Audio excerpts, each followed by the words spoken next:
Hey people, I realize it's been a very long while since my last update, and unfortunately that's because not a whole lot has been going on, at least in my opinion.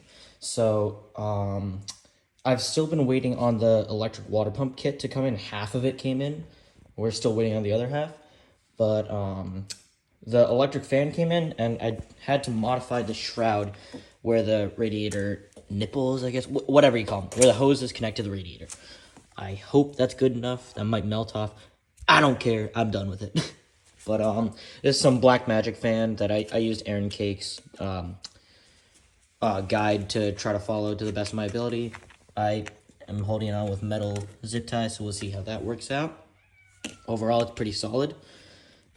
But yeah, so I still need to wire this up properly. It's not connected to a relay or anything. It's still outside the car. But yeah, so that's the status with the fan. The water pump, it was a bit tricky to get out because this stud was not quite rusted, but there's so much corrosion in there that I couldn't, it took me forever to double nut it out of the block, right there, that top hole. But yeah, so I finally got that off. I'm also on track to deleting the OMP. These are the OMP lines, and the pump is right there. I need to take the pump off and put a block-off plate on, and I also need to put block-off screws where the OMP line's going. So I've never done that before. I'm guessing I'll have to take the upper and lower intake manifolds off to get to it, which I kind of don't want to, but I guess I have to.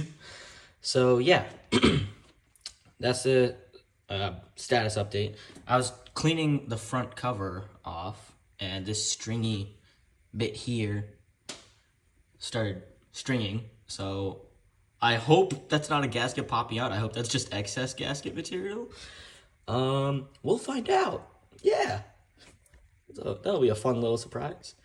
But beyond that, I snapped a couple of bolts that hold the battery tray in place, like here. So I'm probably gonna drill it out and put a nut underneath. And yeah, that's probably the strat I'll have to do. Not the end of the world. I'll have 3 out of 4 bolts holding it in. Yeah. So that's pretty much it. Replaced the clutch master cylinder, but that was just because while the car was up, why not? Yeah. Okay, bye.